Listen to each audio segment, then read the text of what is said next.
Tuhan itu ada enggak? Kalau Tuhan itu ada, Tuhan yang mana yang paling benar?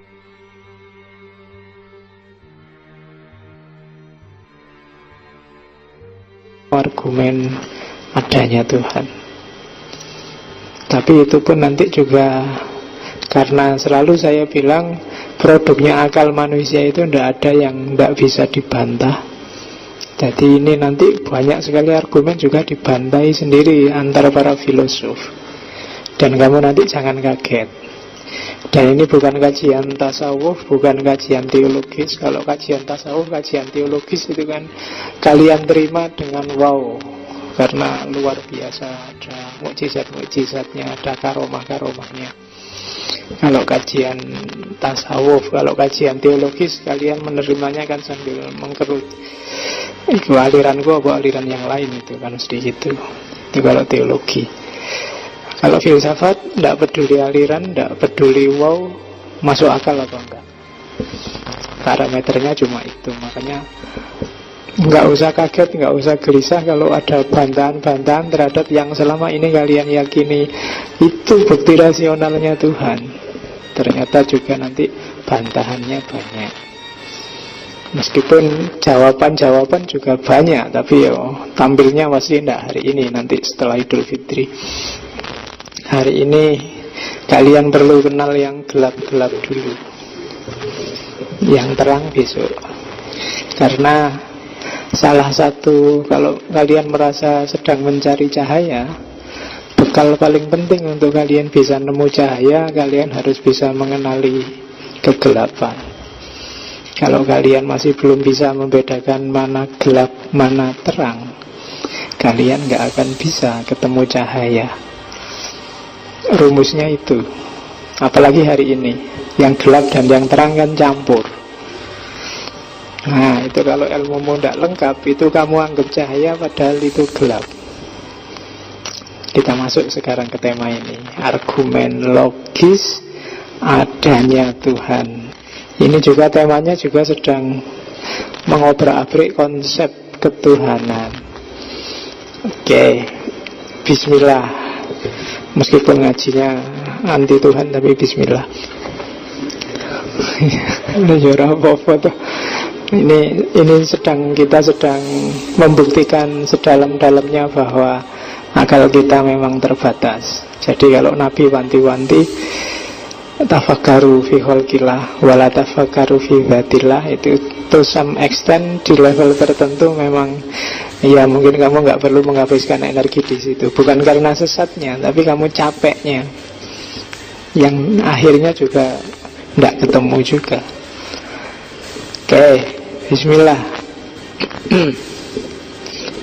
Pertanyaan besarnya kan ini sebenarnya, Tuhan itu ada enggak?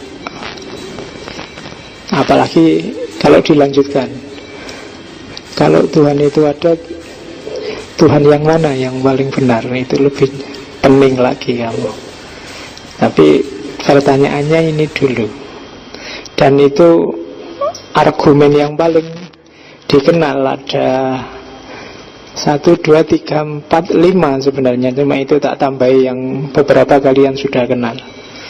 Ada ontologis, kosmologis, teleologis, argumen desain, argumen taruhan, sering tak singgung tentang wakil, argumennya Pascal, argumen moralnya Immanuel Kant, dan argumennya para mistikus, religious experience. Kita membantah argumen ini bukan berarti kita membantah adanya Tuhan. Kita membantah argumennya. Ada yang tidak pas dari argumen itu.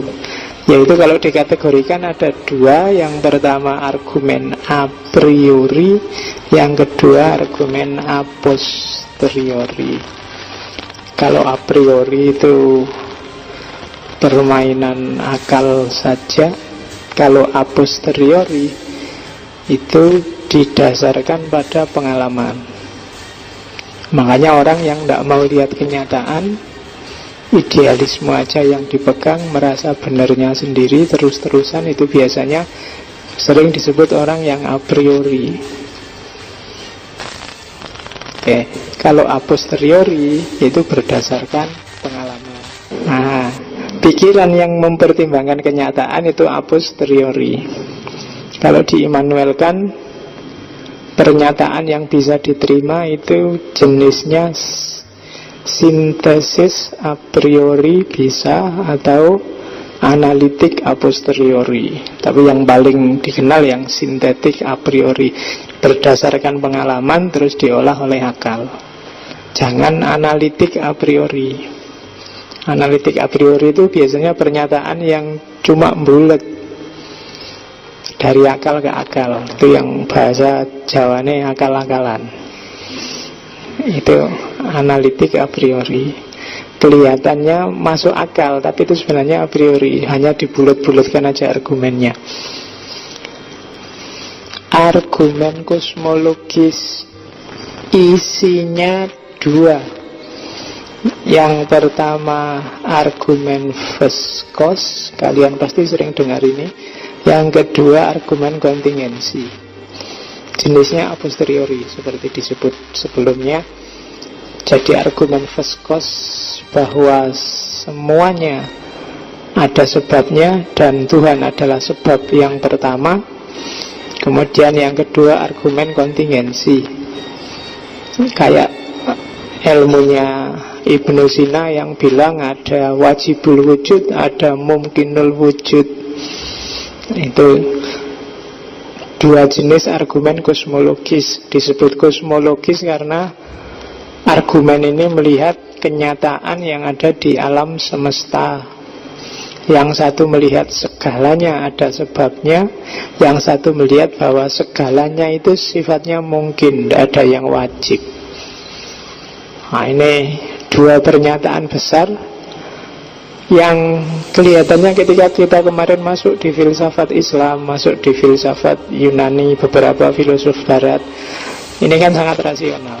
Veskos itu paling awal dikenal Aristoteles. Ada sebab pertama. Kelihatannya sangat rasional, tapi nanti kelemahannya banyak dua argumen ini. Apalagi kalau ini mau kita pakai sebagai orang yang percaya pada Tuhan. Kita lihat ya kelemahannya di mana. Kita pahami dulu.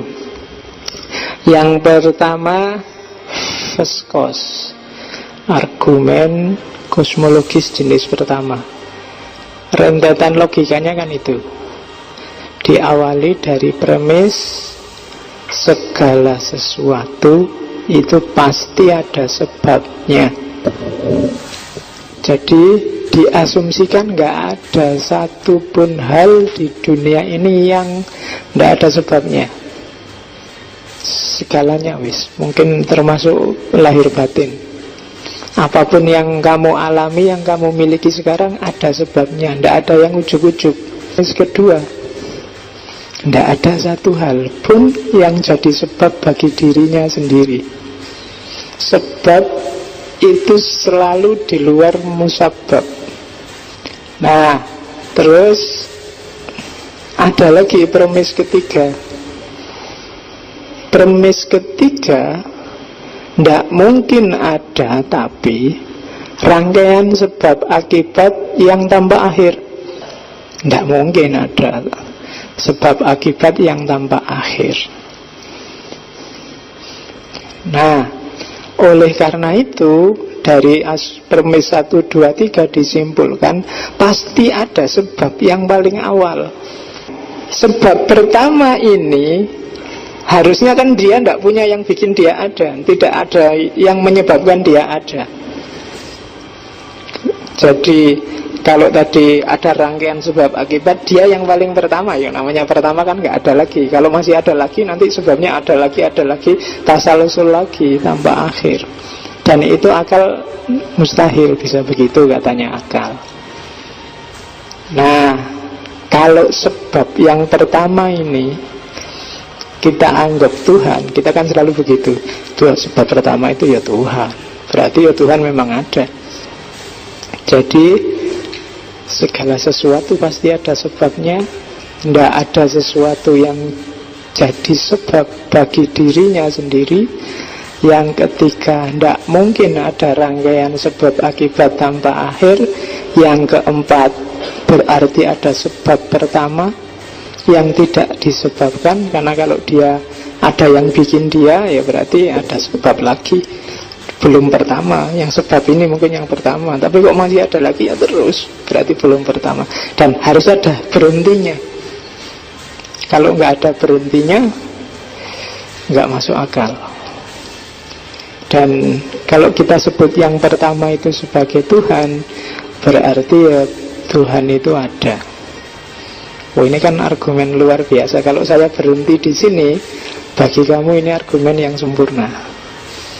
Berarti Tuhan itu memang ada.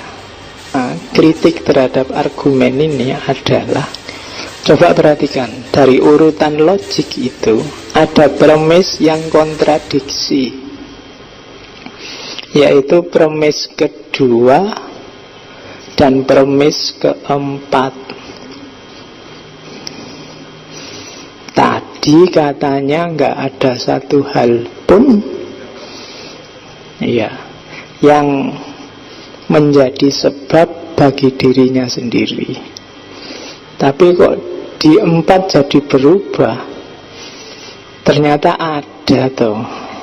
Oh, itu dari sisi logika sudah nggak nyambung. Kalau memang ada sejak awal bilang ada, tapi tadi katanya nggak ada, sekarang bilangnya ada. Nah, itu kontradiksi namanya. Yang itu yang 24, kontradiksi, nggak nyambung. Terus perhatikan premis ketiga. Tadi kan kamu seneng aja, nggak nyampe lo akal kalau ada sebab akibat tanpa akhir. Kenapa kalian menerima? Karena di premis ketiga itu kalian menyamakan antara angka dan peristiwa. Jadi tak baca ya, premis ini biasanya karena kita punya asumsi bahwa rangkaian angka yang tidak terbatas itu tidak ada, pasti ada batasnya. Rangkaian angka itu gini, kalau kalian tak tanya angka paling kecil berapa, kalian mesti nggak nyampe akal saya pak, tapi ada toh, pasti ada pak, kan gitu. Angka paling besar berapa? Wah, 9, nggak nyampe pak saya menyebutnya, tapi pasti ada pak. Ada pak, kalau nggak ada kan Tuhan itu tidak terbatas kan, kalian selalu bilang gitu. Kalau angka bisa, tapi kalau peristiwa nggak bisa. Peristiwa atau sesuatu secara logis itu pasti ada sebabnya. Bisa kalian cari. Kalian kan selalu membayangkan sebab itu, ini menyebabkan ini menyebabkan. Rangkaian sebab akibat nggak selalu begitu, bisa menyamping, bisa macam-macam. Dan setiap peristiwa, sebut peristiwa apapun atau sesuatu apapun yang bisa kalian tahu, itu pasti ada sebabnya. Semuanya pak, semuanya. Kalau itu peristiwa dan sesuatu, tinggal kalian nyari contoh. Lupa apa kita bisa? Ya logikanya begitu kan. Tidak ada peristiwa yang tidak ada sebabnya, atau sesuatu yang tidak ada sebabnya. Jadi premis ketiga membacanya jangan rangkaian, tapi sebab akibat itu ada nggak di segala hal dan segala peristiwa. Kalau memang iya, ya berarti dia ada. Kamu kan terjebak di rangkaian itu, terus bayangannya kayak angka tadi akhirnya. Yo, nggak mungkin pak, tidak terbatas, pasti ada batasnya. Kayak angka tadi, berapa angka paling besar? Wah, kita tidak tahu pak, tapi pasti ada. Ya tapi berapa? Ya tidak tahu pak. Dan dia mesti ada batasnya kan. Kamu takut kalau tak terbatas itu terus nyaingi Tuhan. Jadi meskipun akal nggak nyampe, kamu bilang pasti ada batasnya. Dan kamu terjebak di situ, termasuk untuk sebab akibat ini. Kamu merasa bahwa loh, sebab juga pasti ada yang terakhirnya. Tapi katanya yang ngeritik argumen ini melihatnya jangan rangkaiannya, tapi coba dipahami bahwa di muka bumi ini, di alam semesta ini, apapun namanya, kalau itu peristiwa dan sesuatu, pasti ada sebabnya.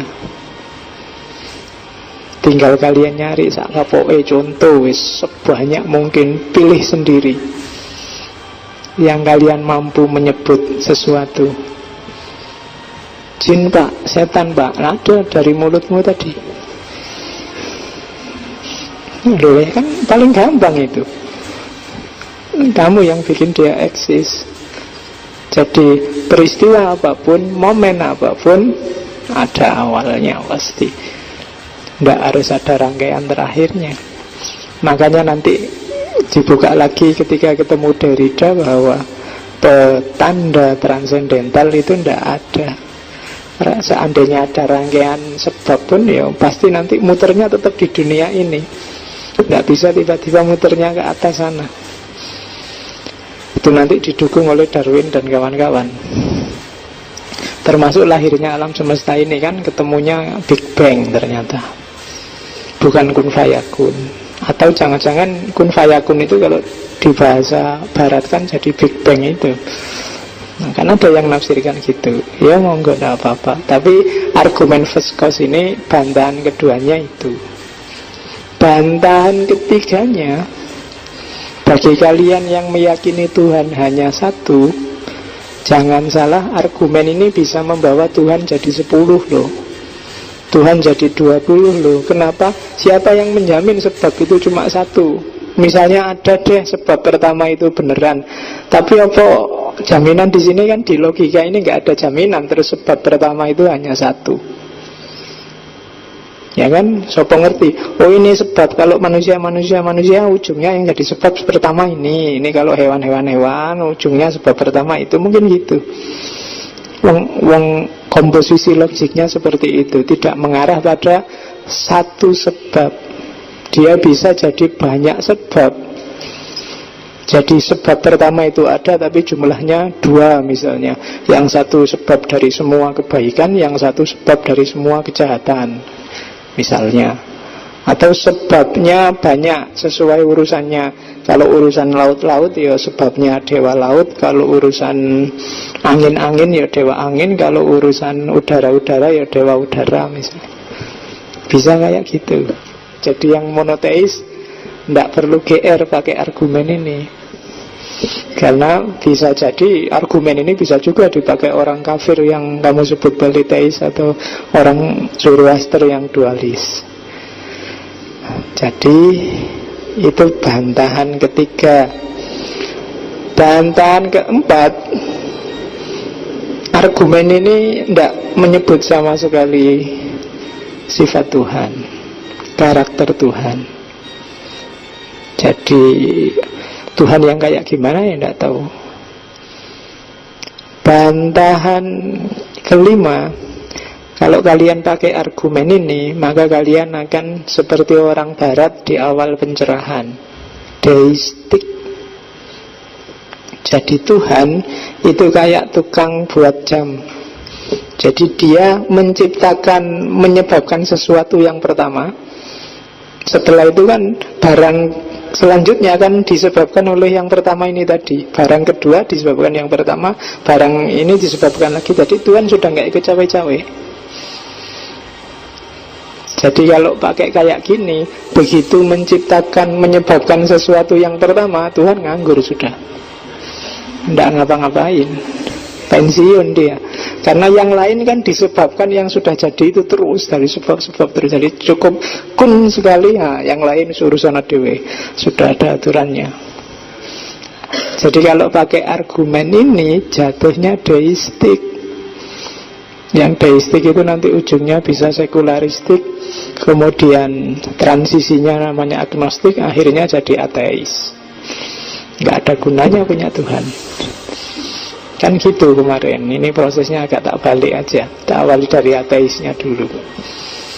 Jadi kalau pakai argumen ini, Yang pertama, ada kontradiksinya.